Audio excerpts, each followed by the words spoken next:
we're coming to your city. Gonna play our guitars and sing you a country song. We'll all be flying higher than a jetliner. And if you want a little bang in your yin yang, come along. Come on, welcome aboard Indiana Sports Beat, coming to you here on this Wednesday from the Golf Club at Eagle Point Studios, as always, presented by the great folks at Andy Moore Honda of Bloomington. Got a 0% sales event going on right now. They've never done it. More to your door for AndyMooreHonda.com. And French Lick Resort and Casino, open for business, waiting for you to come down. Hey, it's going to be a great day. Rashard Fant sitting in. Rashard, how are you, man? I'm good, Jim. Thanks for having me. Excited to get started. I am so happy to have you here. Great day, too, because, man, this is going to be awesome.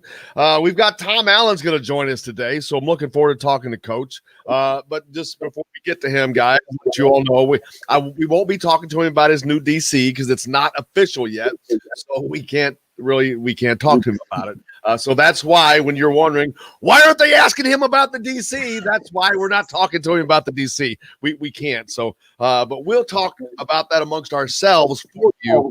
But just so you all know, that's why when Coach is on, can't ask him about that or the running backs position either, because that's stuff that they're working on. So they're not.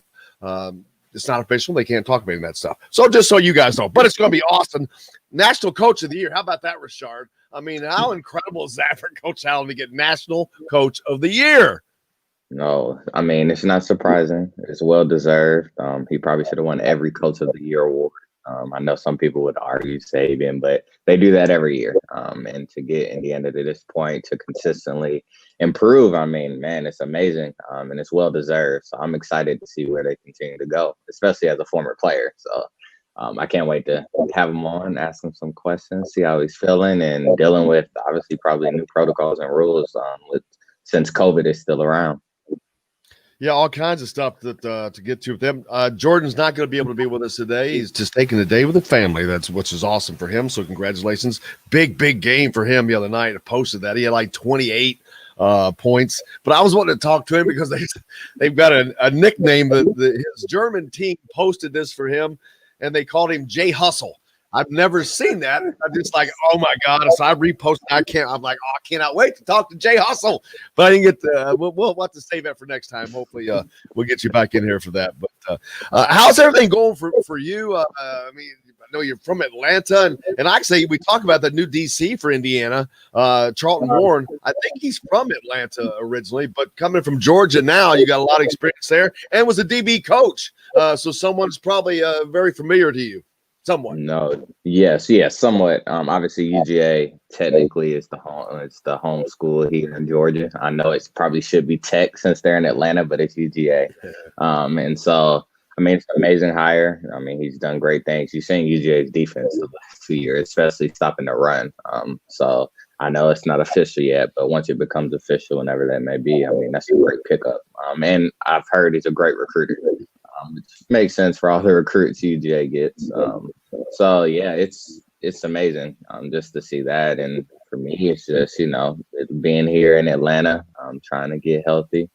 And then making sure I got other things, kind of on the back burner if I can't get healthy to play again. But it's been fun being a fan. But I see why people get upset and how stressful it is. So I usually go in and out from being on social media.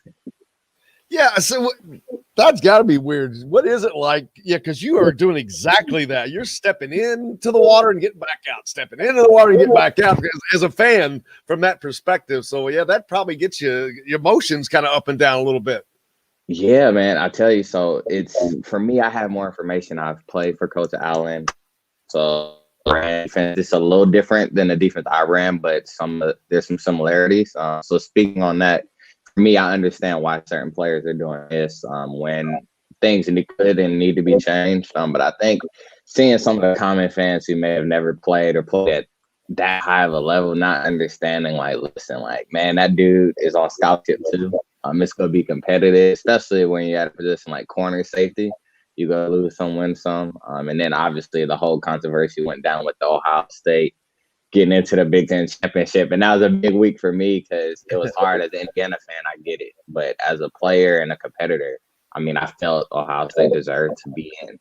And I also believe that since a lot of people said it was about money, if roles had been reversed, they would have made an exception for IU because they would have had a chance to get into it. And that's my opinion. But being on social media, I tell you, it's tough. I would go where I'd be like, I got to take a week off. I'm not a big social media guy just because so many opinions and great opinions, but it's just so much to deal with sometimes for me. There's a So whole I bunch of usually go them. in and out. It's a whole bunch of opinions out there. You ain't lying about that, man. It's a whole bunch of that. Tim hit us up on the Andy Moore hotline this morning. Says IU may take home a Kentucky player, defensive end Jadarian Smith from Louisville's Ballard High School. IU, Louisville, Boston College, and Cincinnati in the Final Four. That would be a rarity. Don't see a lot of players from Kentucky here. I mean, they go all around there else, but not from Kentucky. Kentucky doesn't produce a lot of football talent, I guess. And ones they do, either stay home or go south, probably. Yeah, I mean that's what I would believe. I mean, if I don't know too many top football players in Kentucky. Obviously they probably have some good under radar players, but I think a lot of them either stay home school since there's not a lot of them, or they go big. So that's I think how it sums it up. But that'll be a good get. I don't know much about them, but Man, the group that of DBs when you were there at IU was immense, was great. Chase Dutra and yourself and all those guys. But the group they have now too. I mean, Taiwan Mullen and Reese and Jamar, all those guys, they have got a defensive backfield that is loaded for bear, man, and they're all coming back. Yeah, I tell you, this will be dangerous. People always ask me like, which secondary is better, blah blah blah, and I don't like to compare. But also, I was on the other one, so I believe in myself. And our stats those last 2 years under Coach Allen were still, besides obviously this year's teams with the interceptions, were crazy. But I think we're so different. If you actually look at it, they're way more of a vision zone team. When I was there, everybody knew we played man. And a lot of times in some of our zone, I could still be manned up on whoever the best receiver was. So it's so hard to look at it. But I tell you, those guys are young still. I mean, T. Mullen, just as long as he continues where he's going, this will probably be his last year. You got Reese, you got Jay Will. Obviously, they lost Jamar, who's a great player and, I mean, deserves to take that shot to the next level. But they still have so many other players, Devon Matthews back there. And some great recruits coming in with Coach Teagarden and Coach Shelby back there holding it down, and what probably will be Coach Warren, obviously coming in DC, being defensive back, safeties coach as well. So I'm excited, man. Well, and I know the coaches are too. So. Oh, absolutely. I think that getting a healthy Michael Penix next year, I tweeted this out like a week or so ago. Justin Fields leaving. Ohio State is going to be Ohio State. But they don't have a Justin Fields in waiting. They've had that for 4, maybe 5 quarterbacks in a row. Cardell Jones, they had all those guys just in succession. They don't have that next. Now, I'm not saying whoever they have is not going to be a great quarterback, but it's not just – last year we knew what they had. We don't – and they don't know. They're going to have a lot of talent, but quarterback is not something that is just set for them right now. And Indiana, if you get a healthy Michael Penix, 19 returning starters, there's no way Indiana is not going to be in contention to battle with Ohio State for the Big Ten East title next year, which is crazy to say, but it's a fact. Yeah, no, it's 100%. I mean, and it's the problem is you always heard about who was up next. I mean, when Braxton Miller was there, it was JT Barrett next. Then JT went down. It was Carl C. Jones. And so then C. Jones, it was Haskins. And then you heard about Justin Fields. Oh, he's transferring from UGA. So you always knew, oh, man, they're going to have a great quarterback. And this year, they, like you said, they could still have a great quarterback. It's just we don't know who we haven't seen. We haven't heard a lot. But obviously, it's Ohio State. They have a lot of talent, so we'll see. I think their biggest concern will be that secondary. I thought Sean Wade was awful this year. But also, I think Ohio State corners, not all of them, but some of them get drafted and get a lot of hype off going to Ohio State. When you watch film, you'll see a lot of holding. You'll see a lot of just sitting on things because their D-line and front seven so good usually. And my thing is I always say you could tell a great corner by who can cover without pressure. If you got to cover for 5-6 seconds, can you do it? And, or longer. And, a couple of guys that have been through the Ohio State program cannot, but hey, going to Ohio State can get you to the league. So I can't be mad at them. Lots of stuff to get to talk about, Rashard. I guess big news for Colts fans and NFL fans, period. Phillip Rivers retiring. Old man Rivers is gone, which he had I don't know if you could have much of a better year than he had at his age. He's not Tom Brady, so we're not going to put him in that category. Tom Brady is still playing, but yeah, I mean, why would you not? But then the next question, more importantly, is who's up next? Talk about who's up next. Deshaun Watson getting that name getting a lot of love. That would be that would be nice. I've always loved Deshaun Watson. I've always thought he's just a winner. He was a winner at Clemson. He came into the NFL and started competing and winning right off the bat, which that's almost impossible to do as a quarterback. And he did it. I've always liked Deshaun Watson. He's the hottest commodity right now. I mean, I don't know. Everybody wants him. They're talking about trading first-round picks for him. Obviously, the first or second overall to get him to the Jets or Jags. But I mean, hats off to obviously Phillip Rivers. I think he played 18 years. I was 8 years old when he first entered, so that was a big part of my childhood. If Drew Brees retires, we lose two great ones in 1 year. So that would be crazy. But yeah, I mean, I'm sure everybody would love some Deshaun Watson, especially for the Colts. They have a lot of pieces already. I mean, you got T.Y., you got Paris, you got a lot of people already on there. Jordan from Wisconsin in the backfield. And then I forgot their backup running back's name, but he's a great one too. So, I mean, the pieces are there for them. Honestly, they just need a quarterback to come and step in and take the reins. A lot of fans are loving that name. They of course, like you said, he's the hot commodity. So there's a whole lot of different groups of fans that are wanting him as well. But yeah, looking forward to having Coach Allen on next. I'm stalling a little bit because I want to make sure we hit the break dead on, because normally it doesn't. I can fudge it a little bit, but I want to make sure we hit dead on for make sure Coach gets on today. I guess I should ask you, what do you think they'll have to give up to get Deshaun? That's the thing for me. What will teams have to give up? Like to get Deshaun? I know, yeah, because it's not like the NBA where you can James Harden it and just. I mean, the Nets, that was a great trade. They won on that. Yeah, in the NBA, it's like a guy just decides, all right, I'm going to play for this team. So, boom. It's like they make the decision, and it's just done. It's crazy how it works, man. Hey, we're going to hit a break so we can stay on time. Rashard, we're going to make sure we can get Coach Allen in here right on time, because I know he's got a busy schedule. So, Rashard Fant is sitting in with us today. We got Kyle Neddenriep's going to join us later, but Coach Tom Allen, Indiana's football coach, going to join us next. You're listening to Indiana Sports Beat, coming to you from the Golf Club at Eagle Point Studios. Brought to you by the great folks at Andy Moore Honda of Bloomington. Bloomington's #1 Honda dealer. 0% sales event going on right now. That's never happened. You can get more to your door from AndyMooreHonda.com. We'll be back with Tom Allen on Indiana Sports Beat. Hello, everybody. Jim Coyle from Indiana Sports Beat. When I'm not covering the Hoosiers, you can find perfect.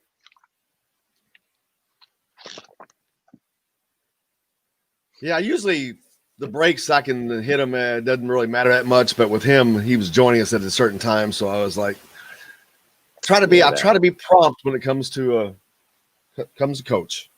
No, yeah, that's good. Head coach schedule is something different, boy. I swear they always got something. But he always makes sure, schedule, man.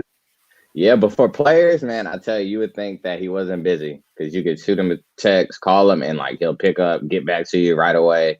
He comes by the office. Like, it's crazy when you're a player how easy it is to get to all your coaches, but when you're not, man, you realize how busy they actually are doing so many different things. That's amazing, and that's stuff I'd love to talk about, because that's stuff that makes a difference. There's no way that Nick Saban is texting players right back. Yeah. See, it's always hard, because I've known a couple guys that play for Coach Saban, and I mean they do love him. I mean, so it's a couple coaches. I haven't really seen. It's hard because a lot of guys won't talk too bad about coaches. I mean. Or you see the great side of them. So even with Coach Wilson, there was some things obviously with that, but I started that last year developing a relationship with him. So I understand kind of where he was coming from in a lot of ways. Dude, it's like family. You develop that relationship and you learn the bad. It's a lot easier to take, because it's like your friend. It's like whomever. I mean, your friends, there's no way. We all got friends. Hell, I got my own mistakes that it's easier to overlook that stuff when it's a relationship, but that's what makes a relationship.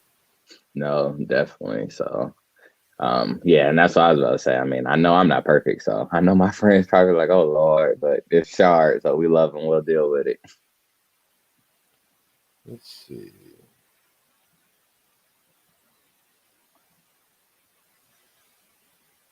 Jeff ready up on.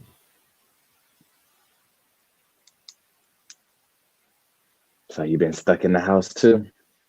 Not lately. Well, actually, no, not lately. But the funniest thing I did in the last year was go to the Outback Bowl, Rashard. But the funniest thing was that night by myself, I just went out to a cigar bar down there in Tampa and just sat there and a sandwich, fries, or onion rings, and a 7-inch pizza and a non-alcoholic drink for just $6. Be part of the karaoke fun every Friday and Saturday night. Leroy's Tavern, a West Side tradition for 50 years at 2659 Mount Vernon Avenue. Today's guest is brought to you by Reynolds Family Dentistry of Sellersburg. You need $1 million smile for those championship photos, and that's exactly what you'll get with Reynolds Family Dentistry. Oh, there we go.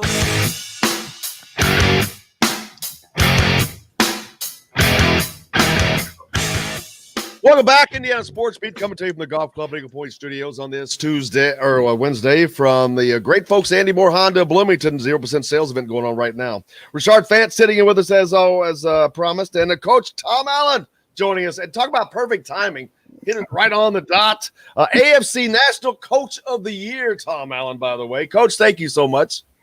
I tell you what, appreciate it. Great to be on your show again. Rashard, man, great to see you, buddy.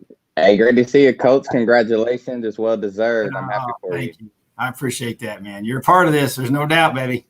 I'm glad that I was so happy to have Rashard on with and have you join on with us. I was so happy that you could do that because I know that he had been a part of that and a part of everything and what you guys are building. But we were just talking in the break. It's really special to see. But talking more importantly, expectations. But we'll get to that. But man, it's got to be just fun, Coach, to watch this thing just continue to go up.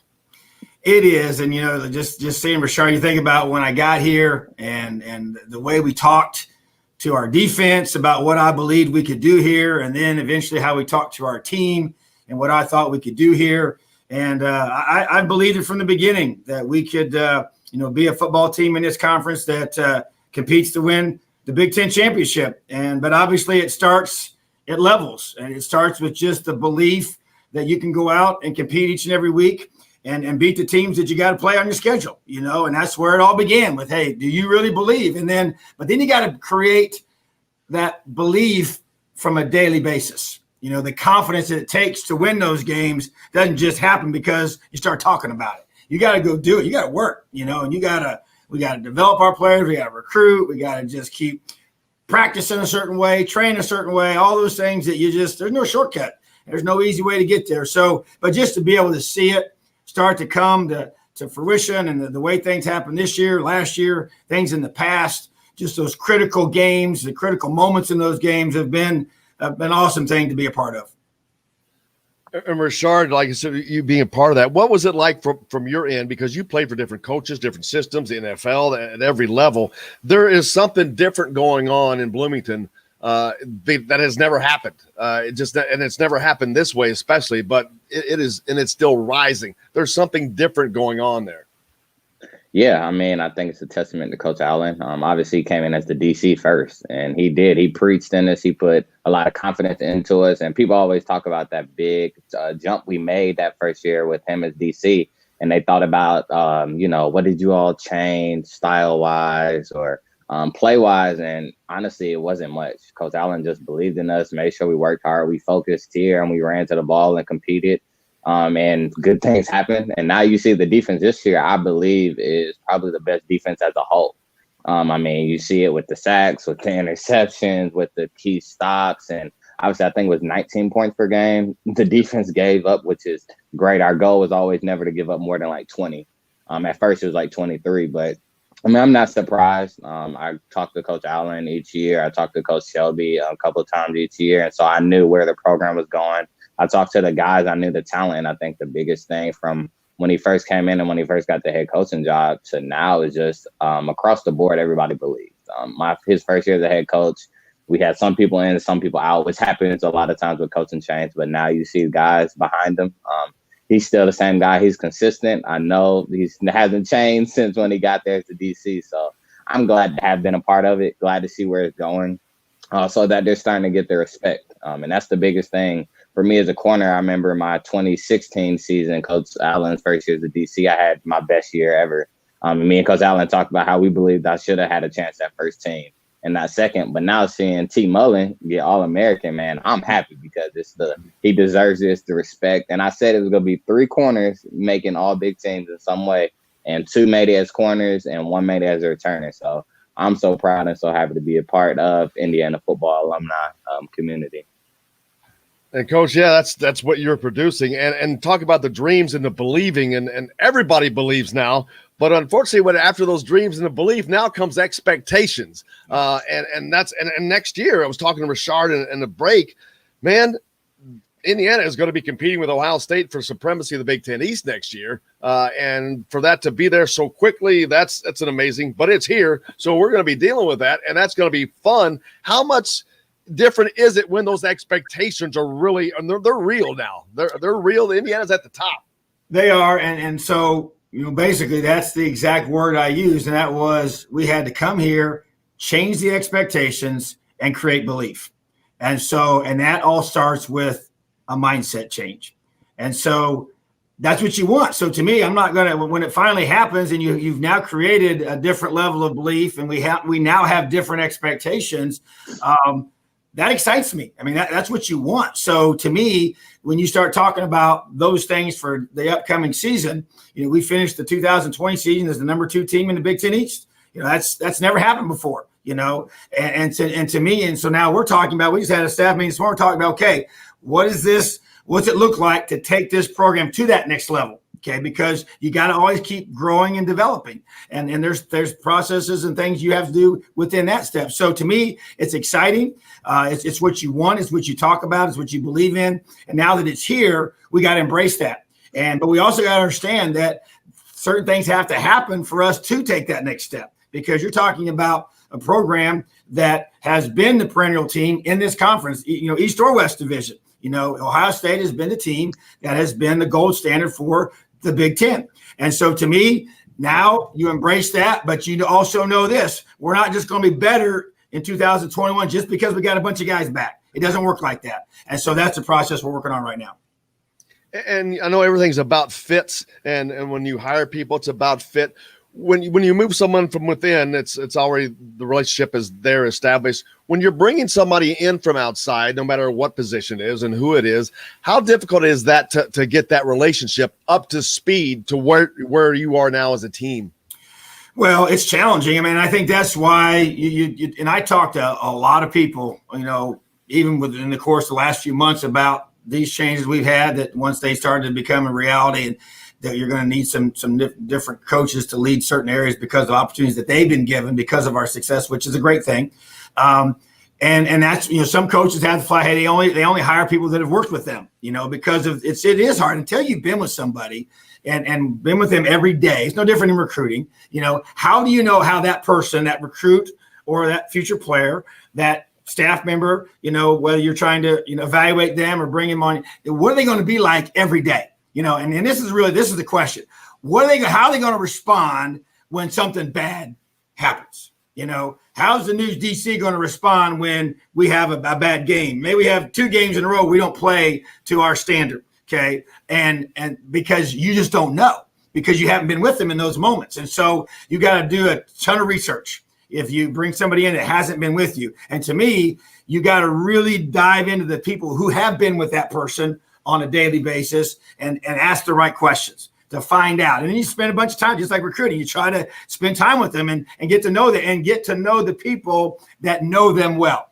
And that to me is key, because it is about fit. I mean, the scheme is important, that they understand certain things, but you get, to me, it's just like with the player. So the player recruiting, the coach recruiting is the same thing. It's finding the best fit for our culture, the best fit for our program, people that are aligned with you, that believe the things that you believe, to how you create greatness within a person. It's how do you create a football team that plays at a level up here, all right, that allows you to win the Big Ten championship. And so that to me is what we're looking for in both players and coaches. And it's really, really the same. So it takes a lot of work. And for me, I'm a person of faith, a lot of prayer. I rely on that to be able to have wisdom to make the best decision, because I don't know the future and what that person's going to be like, even though the good Lord does. So that's how I operate when looking for people to be the fit with us.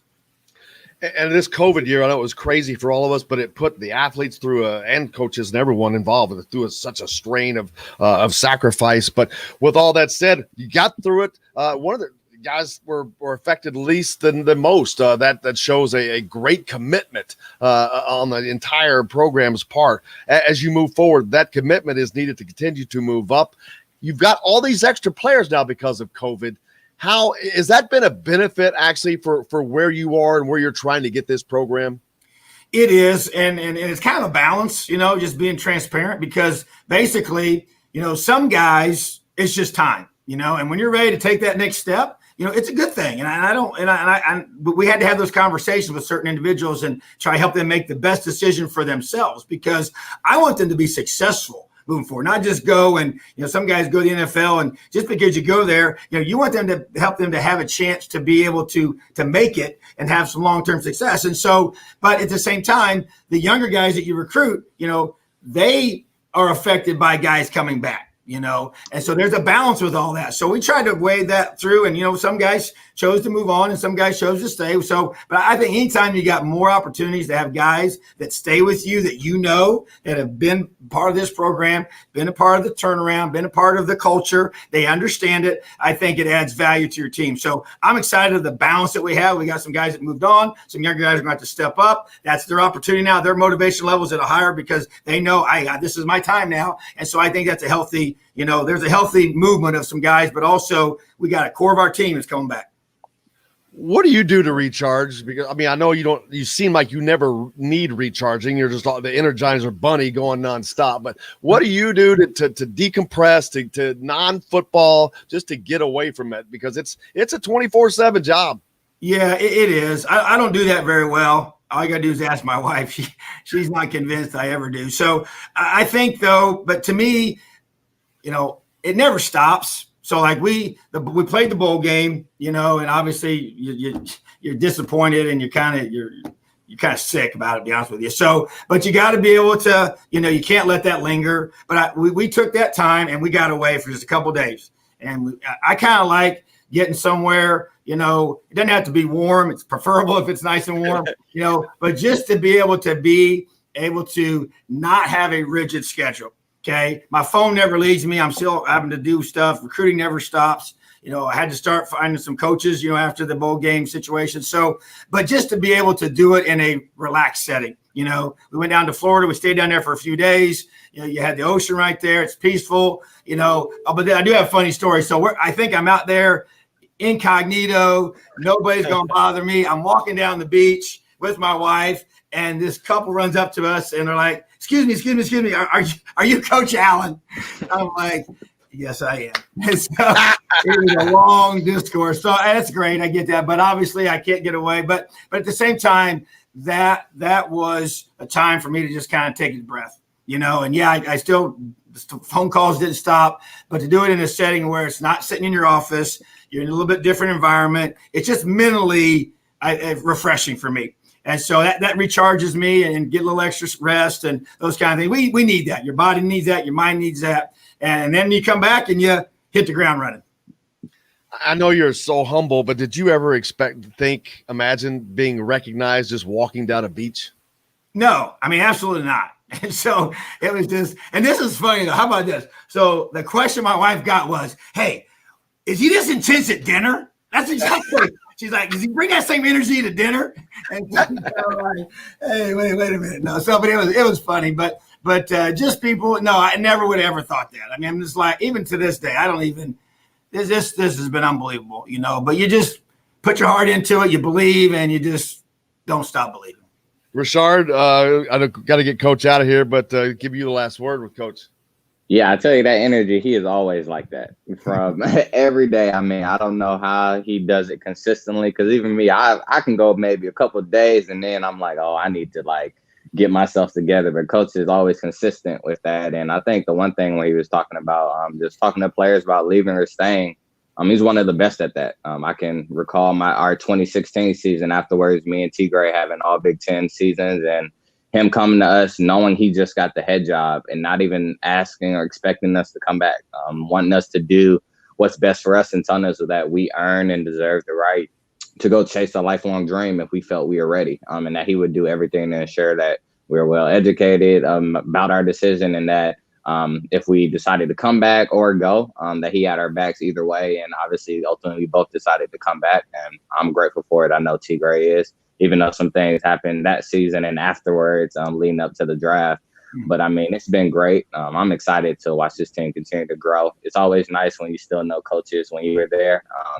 Sometimes coaching staffs leave after you are gone, and I'm glad that hasn't happened. I have the head coach I had, the DC I had, and also the cornerback coach I had. So it's been great. IU will always be a part of me, obviously. So, Coach, I'm grateful for you. Glad to have you on here. And, I'm excited. Can't wait to see. And I'm always rooting for that defense. I appreciate you, buddy. Thank you for believing in us, man. Always. Coach, I can't thank you and Jeff enough. You guys have always been great for us. That's another, he hasn't changed. He's always been great with us with his time, and we appreciate you so much, Coach, very much. You're very welcome. Got to keep this thing rolling. Just got to keep on working every day. So thank you guys and have an awesome day. Leo. We appreciate it. Coach Tom Allen, AFCA National Coach of the Year, joining us here on Indiana Sports Beat. Couldn't be happier. I just always appreciate him. And yeah, that energy, that's, as a player, it's hard. You can't have that energy all the time. I mean, we see it. We see teams talk about, they didn't come to play. The coach didn't give them to play. That's not a problem with Indiana football, man. It's like, wow, you got to bring it every day because you can't be outshone by your head coach. And you are going to be if you don't bring it.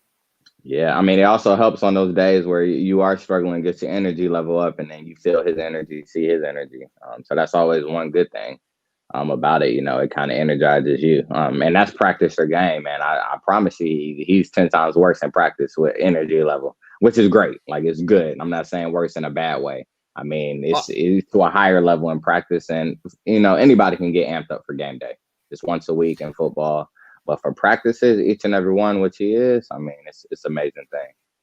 Well, and the thing to me is you can see that he has truly become a head coach, which that's a really difficult thing to do in football, especially. It's like being a CEO of a company. You've got all these different companies that you got to run underneath of you. No, well, it's also been cool for me having him as the DC and then having him his first year as a head coach where he was still our DC, to see the adjustments he's made and how he's learned to kind of delegate. Obviously, he passed the DC role off about, I think, 2-3 years ago. So it's been great. It looks like he's really come into it, enjoying it, very comfortable, and team is thriving. So I expect them to keep it going and hope for it. But like you said, it's all about the work they put in and the belief they continue to have. Because now nobody's going to be shocked or surprised with Indiana. They know exactly who they are. And rightfully so. We got plenty more to get to. Kyle Neddenriep is going to join us from the Star. Got some Indiana high school basketball to talk about, but also plenty of Big Ten basketball, some games last night, games coming up. Indiana has a game tomorrow night. So we got plenty to get to. Rashard Fant sitting in with us. We'll be back with more Indiana Sports Beat from the Golf Club at Eagle Point Studios. Brought to you by Andy Moore, Honda, Bloomington, and French Lake Resort Casino. We'll be back with more right after this. Hello, everybody. Jim Coyle from Indiana Sports Beat. When I'm not covering the Hoosiers. That was fun, man. I love getting him on in that situation because I never get to talk to him like that, especially now in COVID. It's over. You used to at least have press conferences, but even in those, it's a big old group of people, and you can't ever get a conversation. And that's just that last 3 minutes that we were talking about on the beach.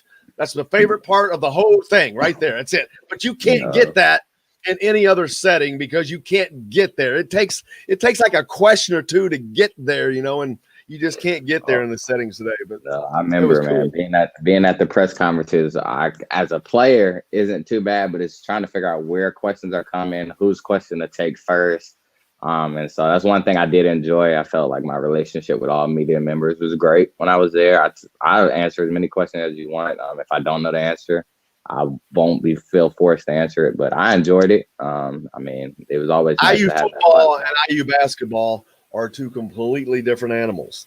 Now, granted, IU basketball is a long line of a success, came from a long line of successful program, but that train left the station years ago. But the attitude has stayed. Indiana football needed the attention, so they were always great with the media. Now they stay the same. It's pretty much the same. Their relationship with us is great. I mean, you don't get everything you want, but you know what? I asked Jeff, and he made this happen, allowed this to happen. That does not happen on everywhere else. Yeah, no, definitely. So it's a big difference, but I told a lot of guys the media is not as bad as you think.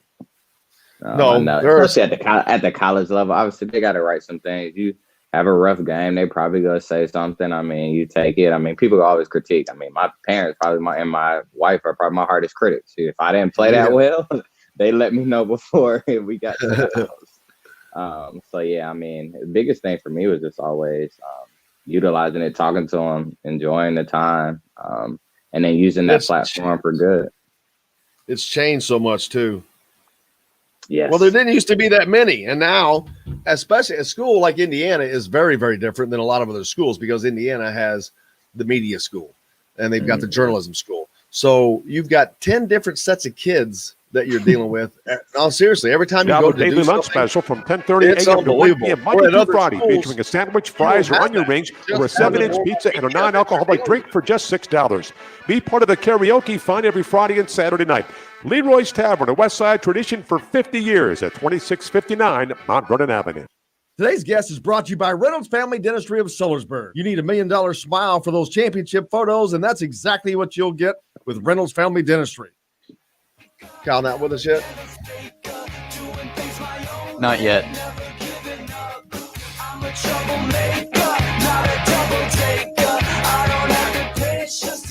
Welcome back, Indiana Sports Beat, coming to you here on this Wednesday from the Golf Club at Eagle Point Studios, brought to you by Andy Moore Honda of Bloomington and French Lake Resort Casino.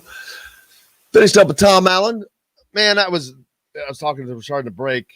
Don't get the opportunities to have those kind of conversations with coaches very often anymore, especially in this day of COVID. Everything's done by Zoom, so we don't get to be around them anymore. But even when you are, usually it's in a press conference situation. So it's just really cool just to be able to have whether even though it's short, 10 minutes, doesn't matter. It's awesome to be able to have just a conversation with them because you don't get to do that. And when you don't just get to have a conversation with someone, it's hard to have that good feel. You know what I mean?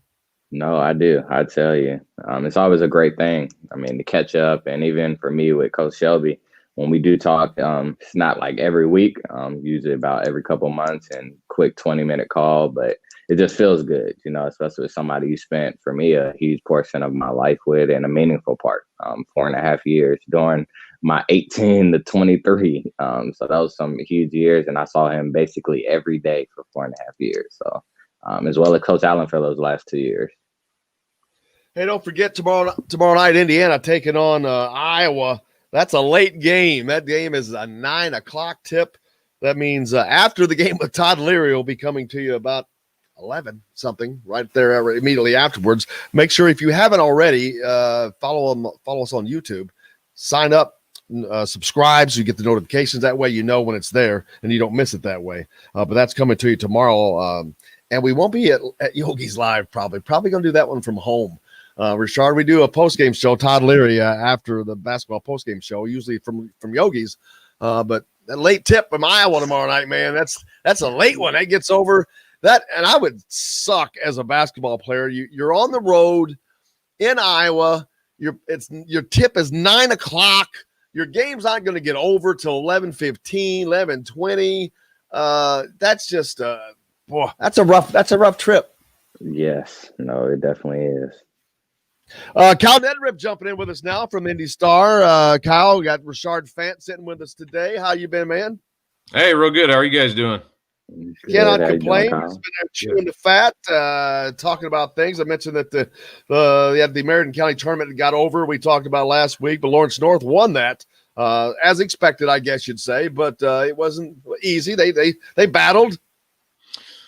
Yeah, I mean, they've been kind of team all year that's just been, they live on the edge. They win a lot of close games. And, I thought the way they came through and won that tournament, the Marion County's always, the coaches will tell you it's about as tough as any, tournament in the country, and to win that 4 games in 5 days, it's about as tough as winning probably tougher than winning a sectional. And it's a good win for Lawrence North. They have Homestead coming in on Saturday, who's ranked second in the state now, and LN stays number 1. But they were pushed into overtime by Pike, and Pike, a team that has a lot of history, obviously, and a really good team this year again. And then Warren Central came within 3 points of them on Saturday in the championship game. And I thought LN, CJ Gunn, who's going to commit here pretty soon in the next couple of weeks, offers from IU and Xavier and others. I thought he started to look like, you can kind of see why he is a star player. And, not that he didn't before. He's starting to do it more consistently, though. Had, so a couple big, he puts together big quarters, big halves. Once he starts getting even more consistent, he's going to be, he'll be putting up 30 points, I think, pretty easily. Not easily, but just he makes it look easy. And, I think he's a guy that is just going to continue to get better and better. But, that Lawrence North team, they just they're able to win close games. They do it, seems like every night out. And I think that builds confidence, and we'll see what they can do against Homestead. Homestead with Luke Goody and Fletcher Lawyer, two guys going to, to Big Ten schools. Goody's headed to Illinois and Lawyer's got another year left, but headed to Purdue. So, that'll be a great matchup. Can't wait to see what happens with that one. That's a 5:30 game on Saturday at Lawrence North. But, another good win. And a lot of times you see with these Marion County tournaments, you run through the tournament and then you kind of have a letdown the following week after so many games in a short amount of time. So curious to see how they bounce back. They play North Central Friday and then Homestead on Saturday. So a tough weekend coming up here for Lawrence North. Before I forget, and I almost did, the news about the tournament itself. The entire NCAA tournament is going to be in Indianapolis, but before that now, you're going to have the Big Ten tournament, and on the heels of that, you're going to have the IHSA tournament. Obviously, the basketball world, we've always thought it was in Indiana, but it truly is this year. Moving it back a week gives them a week break in between, I guess, the semi-states and the state finals. Yeah, so it'll be, I think they I heard this was coming last week. I didn't know exactly what date it was going to be, but had heard it was coming for a while just because of the, conflict with the NCAA tournament. So, in order to, I think, and they said this, but this will affect the least amount of teams. It'll only affect 8 teams. The rest of the tournament stays the same. The sectional, regional, and semi-state are all the same as they would have been otherwise. So they're just moving the state finals back a week to the following Saturday, April 3rd, which it'll be weird. It's almost like a Super Bowl event where you have a week off in between the semi-state and the state finals, and a lot of practices, I'm sure. So the kids, I'm sure, who are playing probably sick of practicing at that point because you're waiting 2 weeks to play your state championship game. But I think by this point in the pandemic, we're all used to adjusting to things on the fly. This to me is not that huge of a deal. You move it back a week, you still play on a Saturday, and you're only impacting 8 teams. The rest of the tournament's exactly the same. And I am curious to see what the fan situation will look like, if it'll be similar to the football state finals. You have a smaller arena, obviously, and we've been in the red here in Marion County and the surrounding counties for the most part. So it's only been family, and for the Marion County, it was only families there, parents basically, and administrators and media. So pretty small crowd for the county. I don't know what that'll look like for. I would assume they'd allow more fans in to the state finals because of the size of the arena. but I don't think it'll be as much as the football finals. So I think that's something, we won't know that, I think, until probably a couple of weeks before the state finals actually happens. And I'm sure they'll try to get people in there, if at all possible. But that's something to, still kind of wonder about, as the clock ticks down towards that. But yeah, so anyway, the state finals changes dates, but the rest of the tournament remains the same. Rashard was a baller, played AAU ball. Rashard, did you have much of an experience with Indiana high school basketball? Playing when I was in high school, AAU wise, yeah, man. We only played in one tournament in Chicago, and it did not go well for us as far as when we played the Indiana team, just because the fundamental. I mean, down south, like I tell people all the time, we have hoopers down here, but the problem is we're not as structurally and fundamentally sound all the time. So a lot of times those teams from Wisconsin, Indiana are like, let's play a zone. They're not going to pass through it. They're going to take a lot of jump shots if they're off that day. And that's what happened a lot of times for us. And so that's my experience. When I came to IU, I realized how crazy basketball was there. I thought it was just college, but then I quickly found out that high school basketball in Indiana is up there, and it is top notch and just as important, if not more important, than collegiate basketball in Indiana. So it was it's always been a fun experience following Indiana basketball. Obviously, I was during the time when they got James Blackman to come, and then Romeo Langford. So those are some great times. I was familiar with those guys coming in because I was there. I heard them being talked about. And then I can't even think of his name right now, but I want to say Musa. He went to Bloomington North. I decided to go watch him play a couple of times because I heard he was the guy. Yeah, there we go. I heard he was the guy. Went to go watch him play, and I could see he was definitely different from all the other guys on the court. I know his Ohio State career hasn't been going obviously amazing, but just have the opportunity and that talent right there in Indiana and Bloomington of all places, obviously, which is smaller. But yeah, so I miss it. Basketball is definitely my first love. Kyle, I don't know if you probably didn't know that, but yeah, I tell people all the time, that's where I get away. Debrief. I played 3 years of high school basketball. Didn't play my senior year, which probably should have. I was about 50 points from the 1,000-point club. So I wish I would have did that. Hopefully I have a son or a daughter who decides to play basketball, and they can go ahead and get that for dad. And get those 50 points. Get those extra 50 for them. Hey, you mentioned James Blackman, Kyle. He's been lighting it up, hitting three-pointers, man. He's been shooting out of his mind, just knocking it down. He's somebody that we could possibly see back over here in this country playing someday soon.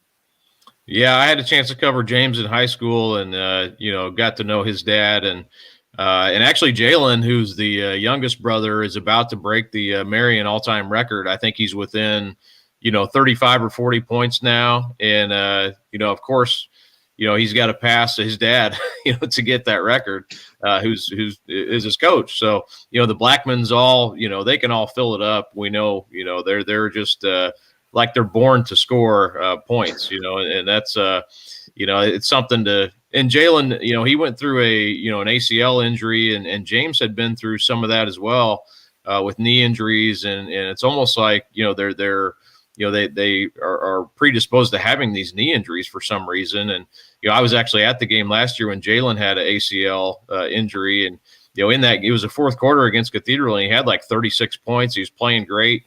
He tried to actually come back. He actually came back in the game, and he couldn't.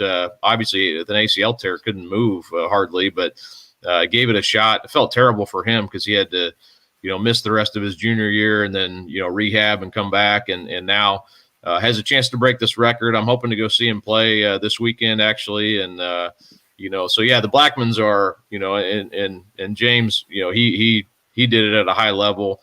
Rashard, as you know, and he's just it's like I said, I think he's born to make baskets. And I remember, he was playing at the same time Trey Lyles and Trayvon Blewett. They all played on the same AAU team together, and I covered that team a lot. PJ Thompson was actually on that team as well, played at Purdue. I saw that team play AAU a ton. And I remember when Blackman came down here to play, they played Lyles at it was a smaller high school venue. It was like a day-long thing they had. And you could not fit, probably half the crowd was turned away because they couldn't fit everybody in the gym. I remember looking back and they were turning all these people away. It's like, man, why didn't they have this at a bigger venue? Because they're missing out on so much money, but it was one of those environments where it's just like, it was, people just pressed up against the wall. There were so many people. It was at Marshall High School on the east side. And, it was just it was a great event, great time. But man, I was like, man, you missed out on how many thousands of dollars by not having this at a bigger place. But yeah, James was a lot of fun to watch. And that class with Lyles and Blewett and those guys, that was something else, for that year to have all those guys could really score at a high level. Man, that almost makes me sad though, Kyle, because you're talking about that and I could close my eyes and I could feel that warm crush of the crowd in a small gym filled with people. Man, don't you just miss those days? Oh my God. I hope we can get back to that. That's part of the reason I love covering high school basketball. I mean, it really is. I mean, I greatly miss it. I mean, I don't, obviously you can't do it, right now, but I do miss it, because that is part of the, probably more than half of the fun. And I get a great fun out of covering the great players too. But, man, I miss the atmosphere, in Indianapolis has a different vibe than other parts of the state even, but other parts of the state too, just the crowds, you miss them. And, the crowd getting hyped, especially here in Indianapolis with the great players and the fast pace a lot of times that they play at. And I do miss that a lot, I think the players do. They've adjusted to it, and kids adjust probably better than we do as adults. But I know they, from talking to some of them, they greatly miss it too, and they kind of feed off that energy. And there's nothing like it, when you get into a gym and you feel the buzz even before the game starts, and they do the starting lineups, and it's almost like you're waiting. Something great's about to happen, and I miss that buzz. You just don't have that this year, and that's it's saying a lot. It's just the way it is, but definitely miss that and can't wait until whatever time that is that we go back to that feeling. I'll tell you, Rashard, I mean, as well as anybody, when game's building up, the music's building up, and it just, you get up and I know everybody talk about bringing your own energy and yeah, I understand you can bring your own energy. A person cannot manufacture that though. They can't manufacture that feeling that Kyle just talked about, because man, I miss that too. And I'm not even playing the game now, but I know exactly God, it's there, and you cannot manufacture that. No, 100%. And I tell you, I think the high school level is more intimate, and just because you think those kids you see in high school, you're going to see them in school. They're going to know who you are if you're playing on sports teams. And college, obviously, it's more people, it's louder, but I probably won't see most of them kids. Or honestly, me playing football, they won't even know who I am if they walk past me, which happens so much. I remember being at a mall and a guy notices Tigray scales and then just is like, oh, is this your little brother or somebody? And I'm just laughing. I'm like, we got helmets on. I'm a little guy. I look normal. I'm like, Tigray, you look like a massive football player. But yeah, those crowds, man, I know the kids probably, that's a great experience. It's one of the best experiences, especially in high school, having the crowd. So hopefully we can get this COVID thing handled under control soon. So we can kind of get back to normal, having some fun, having packed out crowds. We'll see how long it takes. But I know, like Kyle said, I think we all miss it. And especially up there in Indiana. I've seen a lot of the crowds. I've been to some of the games, and I'm like, wow, this is different. I would have loved to play in front of this in high school. And how big some of y'all gyms are is another thing. I'm like, goodness gracious. Like, is this a small college gym or high school gym? Kyle, what's up next for you, man? Well, we got the city tournaments going on this week. What is the difference between the city and the Marion County tournament? Yeah, the county is more of the township schools, the not outlying area because it's still part of the city. It is confusing for people who don't live here, I guess. But there's two different alliances. The county is more of the township. The city is more of the actual city of Indianapolis, the IPS schools and the parochial schools that are within the city. So there's just two different alliances pretty much. The townships are like the Lawrence schools, Warren, Schools like that, the Ben Davis, Pike, the cities like Tech, and used to be Broad Ripple, Arlington, all those schools Northwest that are gone now, unfortunately, but there's still 14 teams in it, and it's a good time. And it's the city semifinals on Saturday. They're always at Tech, and then Monday they have the night to themselves for the championship game. I've covered some great games in the city too. And last year, Addicts and Cathedral played a double overtime. I think it was 96-93, something like that. And it was a great game. So, we'll have that going on this week, as well as like I said, the Lawrence North Homestead game on Friday. And I'm working on some other stuff too that'll come out in the next day or two that I think is pretty good for high school basketball. But I just looking forward to seeing what happens in an LN Homestead game, and then obviously the city every year is a fun event as well. So we're getting down to that time where we're kind of counting down to the sectional here in about 5 weeks, and it's getting ever closer. Looking forward to it, man. Looking forward to having you back on next week as well. Thank you so much. Have a great rest of your week and a great weekend. Okay, thanks, Jim. See you, Rashard. See you, Kyle. Kyle from the Indianapolis Star joining us as he does each week, man. We appreciate him so much. Get out and, you can't. I'd say get out and watch a high school game. And I'm so used to that because I'm like, I want people to get out and support and all that, but I'm like, oops, can't say that. You can't do that. I'm telling you, missing that is so much. We'll talk about that when we come back. But yeah, it is just covering the games. It's not half as much fun without that energy. But you're listening to Indiana Sports Beat. We're coming to you from the Golf Club at Eagle Point Studios, brought to you by the great folks at Andy Moore Honda, a Bloomington 0% sales event going on right now. It's never happened before. 0% APR financing on a Honda. You can get more to your door from andymoorehonda.com. French Lick Resort Casino, they're open for business, waiting for you. I was just there. That was fun. We'll be back right after this to the Golf Club at Eagle Point Studios. Hello, everybody. Jim Coyle from Indiana Sports Beat. When I'm not covering the Hoosiers, you can find me at Bubba's 33 in Clarksville. Yeah, you make it look easy. I've got Chuck Crabb is recording this stuff for me right now for him to say. Really? So that's going to be cool. I'm going to have him, so it'll be recorded, and then boom, we can just play that every day. I don't have to worry about saying it, fumbling it. Boom, there it is every day. That is lovely. You're doing it. Sounds a lot better, and he sounds a lot better doing it than I do. He just got that voice. He's got that Chuck Crabb voice, man. Yeah, that'd be so cool, man. That's gonna be so cool. I can't wait to hear that. It's gonna be amazing.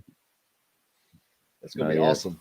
Some people get that gift of just having the voice, man. It's kind of like Morgan Freeman.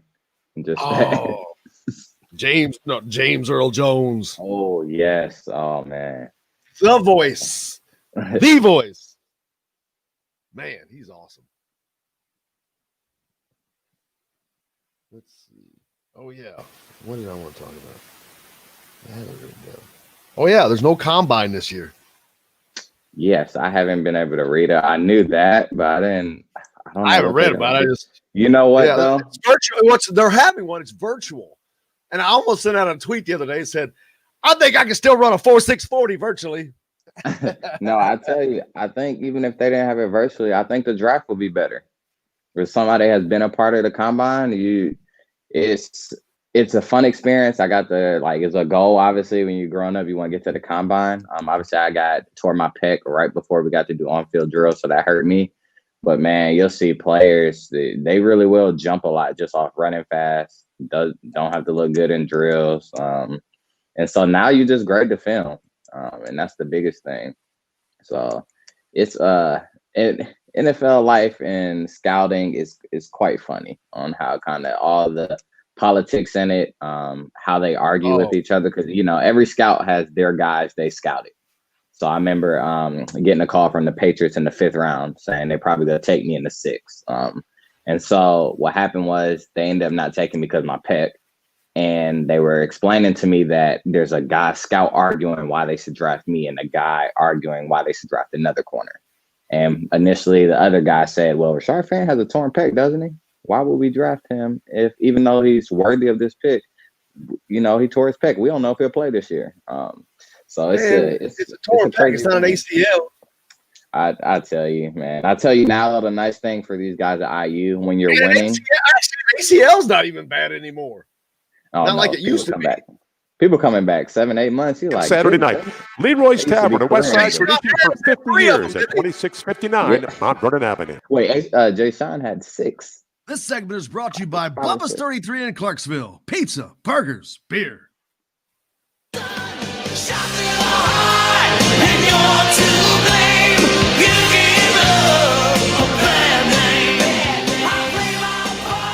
Welcome back. Indiana Sports Beat coming to you here on this Wednesday from the Golf Club at Eagle Point Studios, brought to you by the great folks at Andy Moore Honda of Bloomington. 0% sales event going on right now. French Lick Resort Casino is open and waiting for you as well. Rashard Fant sitting in, All-American man. Talk about some football, Rashard. There's no combine this year. Well, no real combine in it either. Doing it virtually, and I was laughing in the break. I was like, I think I can still run a 4.640 virtually. You probably made 4.4, honestly, virtually. Yeah, if you're gonna do it virtually, let's just go 4.4. Yeah, well, why sell yourself short here? But we were talking about. You said it. You think it might be better for the players having this way.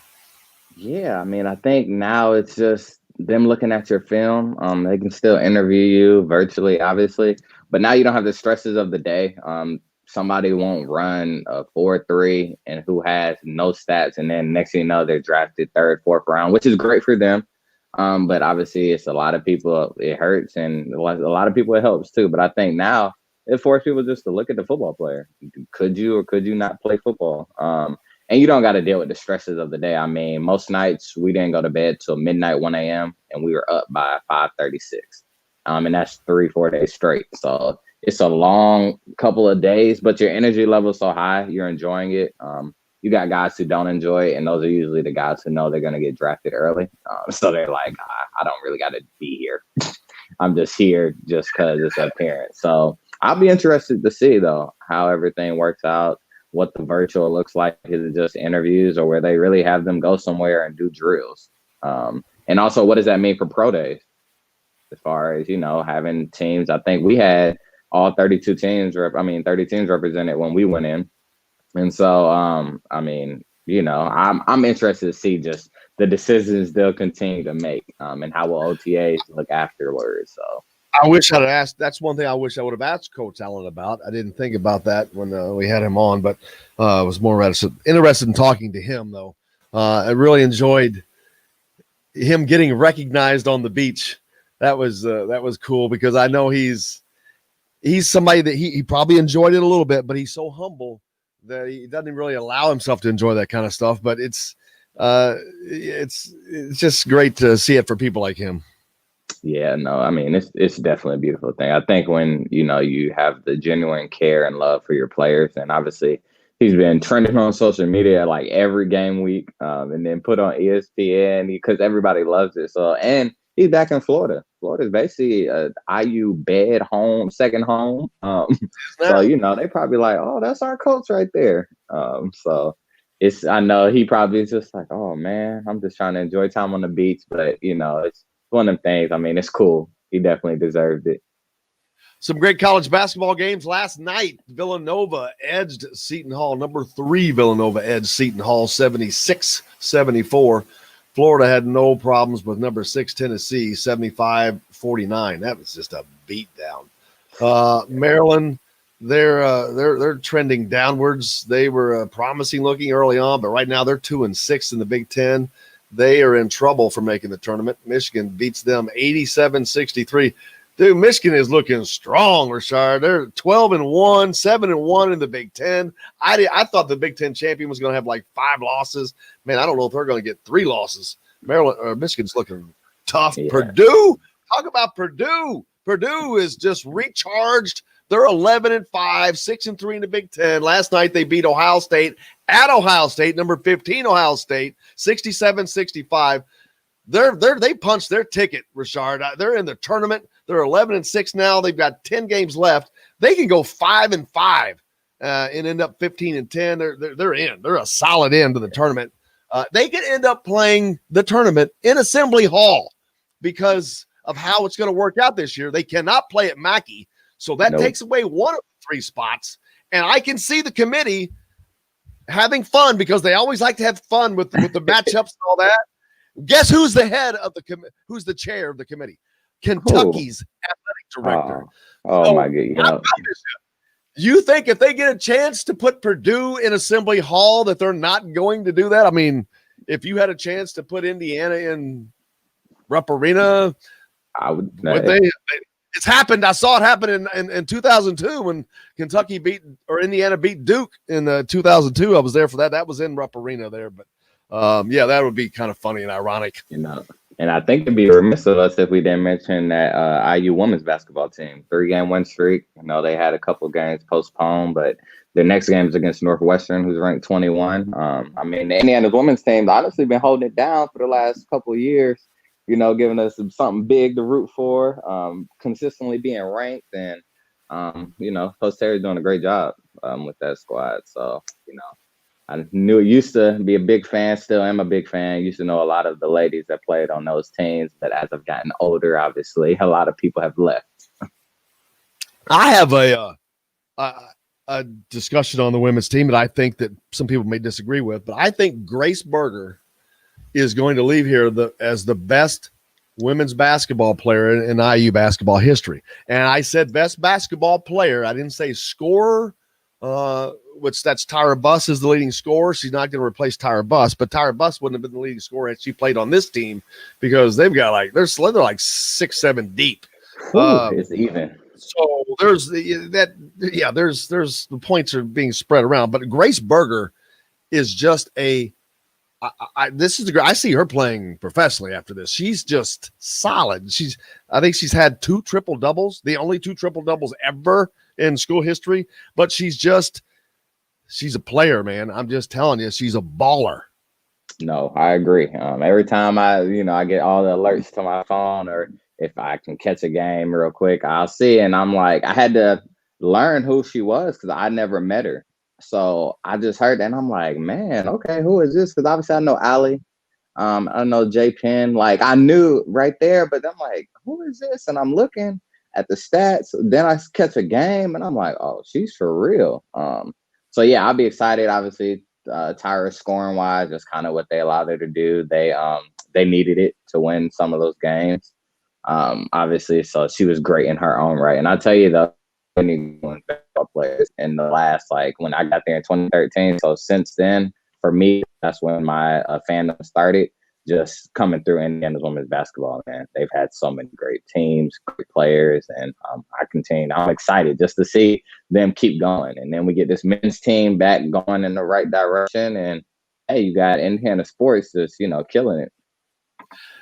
Actually, it is. I mean, the men's program is the one that's lagging, to be honest with you. Baseball is doing fine. Soccer's doing fine. Women's basketball, obviously football, and men's basketball, unfortunately, though, is the bell cow sport of Indiana University, and it is it's lagging and it's difficult. I mean, man, when you have a program that is a blue blood program, a national champion winning program, and just not even in that breath right now, it's hard for Hoosier fans to take that because, well, everybody likes winning. Losing sucks. So, man, you just want to win. But it's weird to look around, too, right now that it's a different situation for these other teams. But Kentucky, Duke, North Carolina, the first time out of the AP poll together since 1961, which I think it's ironic that some of these teams are fading. Now, why is Kentucky and Duke fading all of a sudden right after the FBI investigation and all that stuff? But it's just weird how that just happened. I don't know why that they've been affected so much immediately. It's just ironic. But, who knows? Think it's, the big thing I want to say, it's, I feel like, especially even Coach Cal, I know he has a lot of talent, but he's a teacher as well. So is Coach K. They're teachers, and they didn't have a lot of it. Obviously, we know the season ended, but also now so much talent out there basketball wise, and guys aren't just going to the, historic schools. They're like, hey, let me go to this school and go, start my own kind of legacy and journey. And I think now it's even. You don't have fans. Like, imagine coming in there as the underdog playing in Rupp Arena. I mean, all the fans, such a big, or in front of the crazies and Duke. It's, it's something that it gives them an edge. And now it's just, it's not many fans there, if any at all. and it's just, can you hoop? We gonna see, and I think now you're just seeing, just hoopers, and then people coming slow. I'm surprised with Kentucky, but I'm not in the same sense, because even some of their better teams started slow and then came up, obviously not like 3-4 losses, but they may get a loss or two early. They may not look good the first 10 games even and pull out wins, but then end of the season, they're kind of trending the right way. And I think it's just the more they play, and obviously coaching up, but I'm excited to see different schools kind of step up. You always love it. It's like IU this year in the Big Ten East. You love different teams kind of taking hold, and everything becoming more competitive. It's great for all sports. You played AAU ball, and last year we didn't really have that, and still don't know what's going to go on this year. Hopefully with the vaccines that changes, but right now the numbers are still what they are. The vaccine is actually probably months away from helping everybody, and the kids themselves, hell, by the time they get it, they're going to be the last to get it, the absolute last to get it. Here's something to talk about. I saw yesterday, there's talk of giving NBA players the vaccine as a way of educating the public, was the excuse that they gave. We'll talk about that when we come back, and a lot more. But Rashard Fant sitting in here on Indiana Sports Beat from the Golf Club Eagle Point Studios. We're back with more right after this. Hello, everybody. Jim Coyle from Indiana Sports Beat. When I'm not covering the Hoosiers, you can find me at Bubba's. NBA players getting the vaccine as a way to educate the public. Well, that's funny. The wealthiest, healthiest, and the least affected, I don't know. Yeah, I'm not. And you know what? The worst thing is that this was all started by Charles Barkley's comment. Charles Barkley, great basketball player. I don't know about how intelligent. What did he say? He said that the NBA players should receive it first. And I'm like, that's all I can remember. I think he said more. Obviously, it was on TNT. And it's a lot of crazy things said on there, especially by him. But yeah, it was just. I said this. We all want sports. We all want to watch sports. We're dying to have this, to have sports back. And I'm like, you know what? I don't know that I'd be opposed to it, because I know that if I want that, so there's a discussion, I guess, that can go either way. But it's difficult, because what I found out, I remember last year when the NBA got shut down in a bubble and they were arguing whether it should come back a lot. Obviously, guys get paid millions of dollars. Those organizations are worth billions. But a good amount of the money goes into the community. So like a city like Detroit, who, it's a rough area. They don't have a lot. It's big for Detroit, the Pistons, to do well and to bring in money, because some of that money a percentage goes back to the city, which I didn't know until then. So I think that's some of the reason why. Obviously, they're trying to get it. Obviously, the NBA wants to make money. Players want to make money. But I think also a good amount of the money goes back to the community, whether it's players giving back or whether it's organizations giving back as well. So we'll see, man. But I tell you, so many people being affected. And I get their point. Maybe not to educate, maybe to kind of keep it from people being fearful of it, because you hear that a lot. Is it okay? Like, am I safe? And so luckily for me, my wife is a public health professional. So she kind of continues to educate me, update me, keep me up to date. She just graduated from UGA with her master's in public health. And she's applying to PhD psychology programs currently. Well, of course, CDC right there in Atlanta. Yes. So that's a beautiful thing. So yeah, she's been be part of the karaoke fun every Friday and Saturday night. Leroy's Tavern, a West Side tradition for 50 years at 2659 Mount Vernon Avenue. This segment is brought to you by Bubba's 33 in Clarksville. Pizza, burgers, beer. I'ma do the things that I wanna do. I ain't got a thing to prove to you. I leave my candy with Welcome back, Indiana Sports Beat here on this Wednesday, brought to you by the fine folks of Andy Moore Honda in Bloomington and French Lake Resort Casino here at the Golf Club Eagle Point Studios. Rashard, what were we? Oh, yeah. The vaccinations of athletes. The biggest thing is the conversation has been turning to the NBA players. And I remember, though, I made a statement that, we all want to watch sports. How much do we want to watch sports? Are you willing to let them be vaccinated before you? I'm like, you know what? Maybe, because I know that I want that. I need that. It's an argument that goes back and forth because, on one hand, if you're talking about the NBA, you've got the healthiest, wealthiest, least affected group of people. But then again, they're exposing themselves, but they're making money to do it. It's a whole lot of questions, Rashard.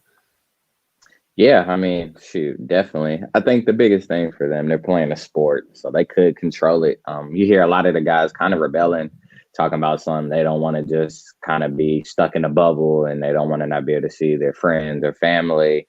Which for me, I told my friends, I'm like, that's a little selfish. So when you think of that, those players, it's like, should they get the vaccine first? Since they're going to knowingly expose themselves to certain things. And I get it, man. This has been a hard year for us all. Humans are made for connection, relationships, and it's hard not being able to hang out, cheer, see friends, enjoy yourself. And I know some places it's still going on. But yeah, I think, the biggest thing are those vaccinations going to vaccine is that being taken from other groups who need it more. Because, sports will never be important than humans and being more important than life. And I think that's the biggest thing to kind of look at, and we'll see, kind of what they decide in the coming months. It's also been interesting to see the effect that COVID has had on sports with not having, I guess more importantly, the effect not having people in the stands has affected all sports. It's affected, and it really makes you wonder, how good are some of these programs? Michigan football, how good are they without 110,000 people backing them and making life difficult for the teams they play every time at home? I guarantee you it's a gigantic advantage. So it was kind of unique to see guys even up this year, and it'll be interesting. I don't know that by next year we're going to see capacity stadiums just all of a sudden. So we're going to see another year of this where teams that have used that as an advantage for so long. Indiana basketball, not having Assembly Hall packed, I promise you, is a great disadvantage. So it's going to be interesting to see how these teams continue. Indiana football is a team that's on the rise that can go up to play at Michigan now and not have to worry about 110,000 people to deal with. Big difference.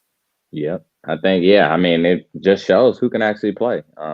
And I think it comes down, like you said, there's always people, there's home field advantage usually for a lot of these bigger programs. But I think, at the end of the day, also with Michigan and Penn State, I'm not gonna lie, I called this year saying that they weren't gonna be as good. I saw it last year, they were skating by, but some of the schools aren't getting the same talent, and some of these coaches live on just if they can get the best players. I mean, it's easy to win when you have 4 or 5-star recruits across the board. I mean, you should beat most people or be competitive. But now, I love it. I hate it that fans can't be there because fans are such a critical part and make the game so much better and fun and more fun. And so that's the stinky part about it, what sucks. But at the same time, competitively now, it's like, listen, ain't no crowd. It's just me, you on this court, on this field. Let the best team and best man win the matchup. So I'm excited. We have to, obviously, we'll probably have to, like you said, keep going this route.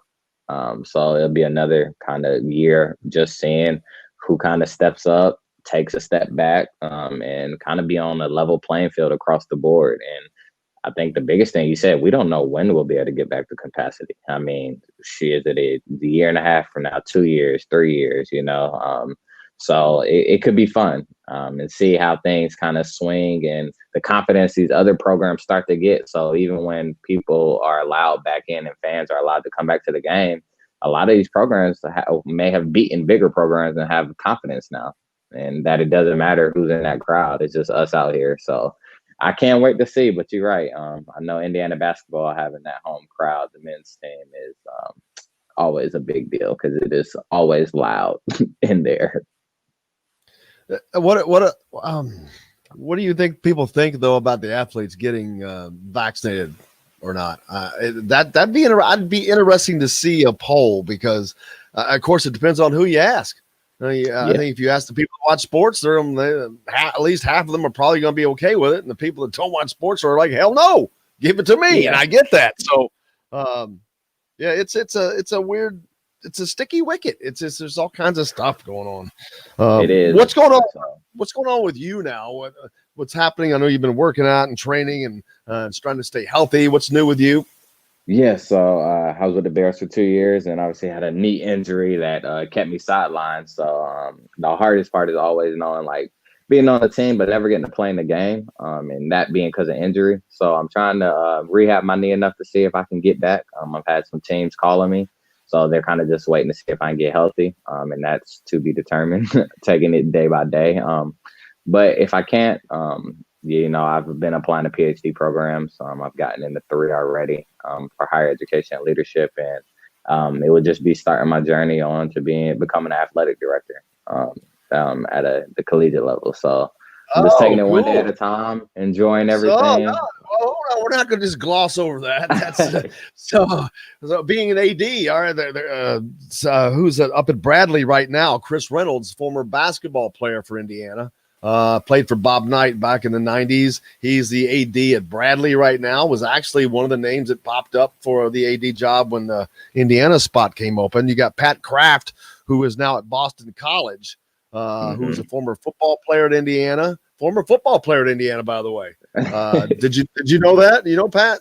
Yes. So I don't know him, but I saw some things when he got hired, and I looked at it. I was like, I had never known this. So it was nice to get that information. The little things you find out. Dude, this is the craziest. We were talking about this yesterday, but Tara Vanderveer is the head women's basketball coach. I think she's at Stanford, but she's the all-time winningest coach ever. But she played at IU. I didn't know that. She, was going to Bob Knight's, coaching class that he had when he was teaching. I'm like, that's just the craziest story. And man, she's the all-time winningest coach now. He was the all-time winningest coach. How crazy is that? Yeah, I mean, it's wild how many great individuals have come out of Bloomington and IU particularly. So it's amazing. But yeah, so I've, thankfully had Mr. Glass was my athletic director at IU and was a great mentor to me and now friend. And so we've had a lot of relationships. I've known I wanted to pursue the AD route for a while now. Just the impact you can have on a program and student athletes, not just on the field and on the court, but off the field and in their educational endeavors.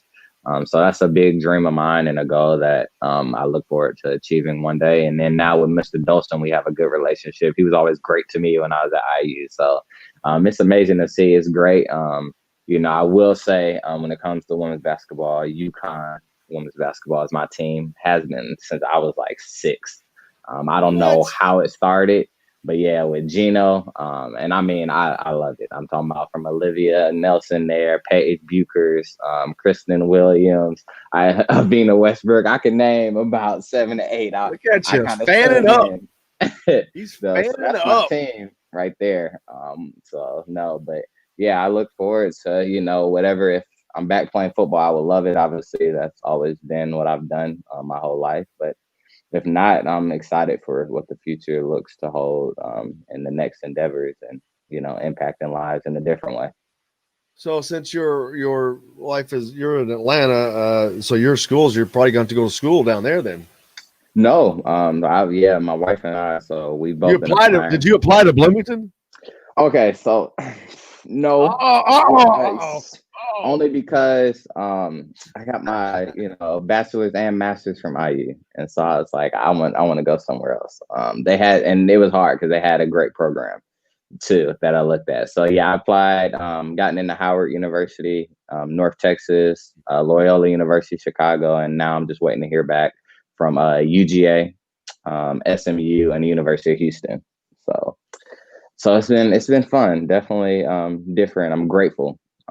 That's the first thing. I'm very grateful for, everything. And it's crazy the blessings you get from unexpected places. More school, man. I don't know if I could do that. Although it was fun, I could do the fun part of the school, but the studying part of it, if you do the studying part, I'll do the fun part. I tell you, it gets a little, as far as work-wise, a little easier. Like the work you do is a little more practical and relatable the higher you get. You know, I enjoyed my master's program more than I did undergrad as far as the school portion of it. But obviously the enjoyment, living, being on in Bloomington part of it was amazing, and I miss it. Who's your pick for the Colts to bring in at quarterback? You know what? I think they take a young quarterback. I'm not sure who, but it's going to be tough. I think I could see them taking Mac Jones because he's going to go later in the first. You mean drafting? I mean, they got to bring somebody in, though, I think. I mean, I think they have to bring we talked about Deshaun Watson earlier, but they got to get somebody in next year to roll, unless they still got Jacoby Brissett, but that's what I'm saying. That would be kind of like try with him again. Maybe they feel a year under Phillip Rivers. I know people may not like this, but they could take a look at Cam. I think Cam got the short end of the stick with no OTAs. People don't understand how big for us OTAs learning the system, running through. And I think that was a big thing. No matter how much you train on your own, it's not the same than being with your team, running through plays, and understanding what is a complex offense in New England. And they changed it up to kind of support him.